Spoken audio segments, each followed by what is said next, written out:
কিছু কিছু গল্পের শেষটা যে এতটা কষ্টের, এই গল্পটা না শুনলে কখনোই বুঝবে না। তো পুরো গল্পটি শুনুন। একটি 19 বছর বয়সী মেয়ে তার প্রেমিকের কাছে গিয়ে বলে, আমার 20তম জন্মদিনে তুমি আমাকে কি উপহার দিবে? ছেলেটি মুচকি হেসে বলল, এখনো তো অনেক সময় আছে, আর সময় হলে তুমি তোমার জন্মদিনের উপহার পেয়ে যাবে। বেশ কিছুদিন যাওয়ার পর একদিন হঠাৎ করে এই মেয়েটি অজ্ঞান হয়ে যায়। বাসার সবাই বেশ অস্থির হয়ে যায়, কিছুই বুঝে উঠতে পারছিল না কেউ কি হয়েছে মেয়েটার। তারপর সবাই মিলে তাকে হাসপাতালে নিয়ে গেল। হাসপাতালের ডাক্তার অনেক পরীক্ষা নিরীক্ষা করার পর তার পরিবারকে জানালো, সাদিয়ার হার্টে একটা ছিদ্র ধরা পড়েছে। এখন যদি খুব তাড়াতাড়ি হার্ট পরিবর্তন না করা হয়, তাহলে হয়তো সাদিয়াকে আর বাঁচানো সম্ভব হবে না। সবাই এই কথাটি শুনে কান্নায় ভেঙে পড়ল। সাদিয়ার মা বাবা কিছুতেই মেনে নিতে পারছিল না। সাদিয়ার প্রেমিক সাকিব তার বিষয়ে ডাক্তারের কাছ থেকে সবকিছু শুনে বলল, এ কিছুতেই হতে দিবে না সে। তারপর সাকিব মেয়েটির রুমে গেল, দেখলো তার ভালোবাসার মানুষটি বিছানায় শুয়ে আছে। সাকিবের কাছে যেতে এই মেয়েটি বলল, সাকিব, আমি মনে হয় আর বাঁচবো না। সাদিয়ার চোখের পানি মুছে দিয়ে সাকিব বলল, কে বলেছে তুমি বাঁচবে না? তুমি খুব শীঘ্রই ভালো হয়ে যাবে। মেয়েটি বলল, তুমি কি করে জানলে? ডাক্তার তো বলেছে আমার হার্টে একটা ছিদ্র ধরা পড়েছে, আর আমাকে বাঁচানো সম্ভব না। ধুর পাগলি, তোমার কিছুই হবে না, দেখো তুমি ভালো হয়ে যাবে। এভাবেই বেশ কিছুদিন যাওয়ার পর সাদিয়া সম্পূর্ণ সুস্থ হয়ে যায় এবং বাসায় ফিরে যায়। বাড়িতে ফিরে এসে সাকিবকে খুঁজতে থাকে, না পেয়ে সাকিবের বাড়ি চলে যায়। সাকিবের বাড়িতে কেউ নেই। অবশেষে সাকিবের ছোট বোনের দেখা পেল সাদিয়া। কিরে, তোমার ভাই কোথায়? সাকিবের বোন কোনো কথা না বলে হাতের ইশারা করে সাকিবের রুমটা দেখিয়ে বলে উঠল, টেবিলের উপরে আপনার জন্য একটা চিরকুট রাখা আছে। সাদিয়া কথাটি শুনে রুমে গিয়ে চিরকুট হাতে নিয়ে পড়তে শুরু করলো। প্রিয়তমা, আমি জানি যেদিন তুমি এই চিরকুটটি হাতে পাবে সেদিন তুমি সম্পূর্ণ সুস্থ হয়ে যাবে, সবকিছু ঠিক হয়ে যাবে আগের মতো, যেমনটা আমি তোমাকে বলেছিলাম। আমি বলেছিলাম না কিছু হবে না, দেখছো তাই হয়েছে। তুমি আমার কাছে 20তম জন্মদিনের উপহার চেয়েছিলে না? অনেক ভেবেছি, কিন্তু তোমাকে কি উপহার দিব ভেবে পাচ্ছিলাম না।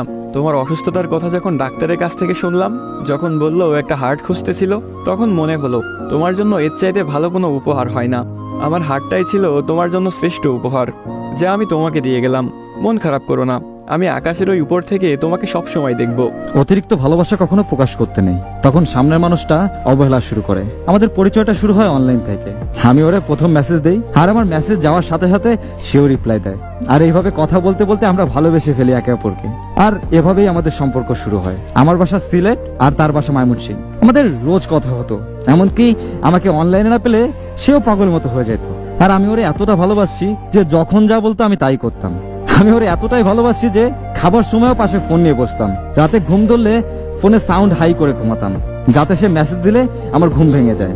হাজার ব্যস্ত থাকলেও ওর মেসেজে রিপ্লাই দিতাম। ওর সাথে ঝগড়া হলে বা রাগ করে থাকলেও আমি ফোনের দিকে তাকিয়ে থাকতাম যে কখন একটা কল আসবে। তাও আমাদের সম্পর্ক আলহামদুলিল্লাহ ভালোই চলতেছিল। তারপর আমরা পরিবারকে জানাই আমাদের সম্পর্কের কথা, আর আমাদের দুই পরিবার মেনে নেয়। কিন্তু তখন আমি ইন্টার সেকেন্ড ইয়ারে পড়ি।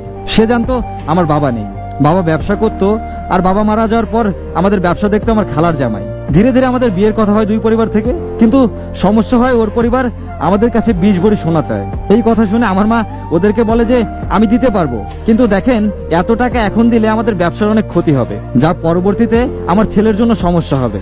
আর ছেলেকে ফ্রান্স পাঠাবো বলে পাসপোর্ট জমা দিছি, ওই জায়গায়ও তার অনেক টাকা লাগতেছে। আমরা এখন মেয়েকে রিং পরায় রাখি, আমার ছেলে যাওয়ার পর পর তোমরা যা চেয়েছো তাই দিব। পরে আমার দিকে তাকিয়ে আমার মা বলছিল 12 ভরি সোনা দিবে, কিন্তু ওর পরিবার মানেনি। ওরা যা চেয়েছে তাই দিতে হবে। ওরা নাকি যা চেয়েছে তা পেলে ওরা মানুষকে বলতে পারতো যে 20 ভরি সোনা দিয়েছে। তখন নাকি মানুষ এই সোনাগুলো দেখে ছেলে বেকার এই কথা বলতো না। সত্যি কথা বলতে আমার মানুষটা অনেক চেষ্টা করছে যাতে আমরা এক হই। তখন ওর মা বললো ঠিক আছে, ছেলে যাক, পরেরটা পরে বুঝবো। আমার মা অনেক বুঝাইছে। পরে আমার মা রাগে আমার কাছ থেকে ফোন নিয়ে নেয়। ওইদিকে সে অনেক কল দেয়, কিন্তু আমার কাছে ফোন ছিল না। এর কিছুদিন পর আমাদের আবার কথা শুরু হয়, কিন্তু ওই মনে মনে ভেবে নিয়েছে যে আমি ইচ্ছে করে ফোন ধরিনি। সে বলছিল আমার মা নাকি ওরে আনতে চায় না, কিন্তু আমার মা বলছিল দরকার হলে আমি হয়ে মেয়ের বাসায় যাব, আমরা দুই পক্ষ কথা বললে সুন্দর একটা সমাধান বের হবে। কিন্তু আমার মাকে আসতেও দেয়নি। আর ওই থেকে শুরু হয় আমার প্রতি ভালোবাসা কমা। আর তখন থেকে ইচ্ছে হলে মেসেজ করতো, ইচ্ছে হলে কল দিত। আর এইদিকে আমি তারে মেসেজ বা কল দিলেও সে অনলাইন থাকলেও আমার ফোন ধরতো না, কল দিলেও সে অনলাইনে থাকার পরেও আমার ফোন ধরতো না।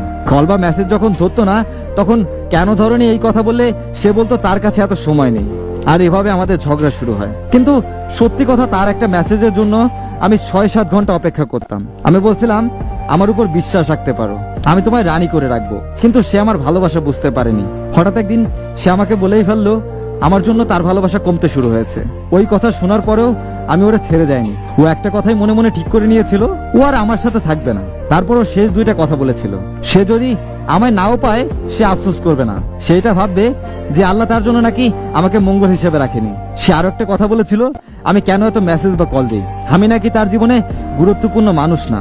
তখন আমি ভেবে নিয়েছি সে হয়তো আমায় ভুলে গিয়েছে, সে আমার থেকে মুক্তি চাচ্ছে। আর আমি তখন নিজে ওর সাথে যোগাযোগ বন্ধ করে দেই।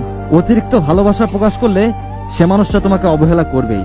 টাকা পয়সা সোনা দানা এসব কখনো ভালোবাসার ভিতরে থাকে না। কি দিল না দিল এইসব হিসাব ভালোবাসায় থাকে না ভাই। তবে অতিরিক্ত কোনো কিছুই ভালো না। হয়তো এই গল্পটাই তার প্রমাণ।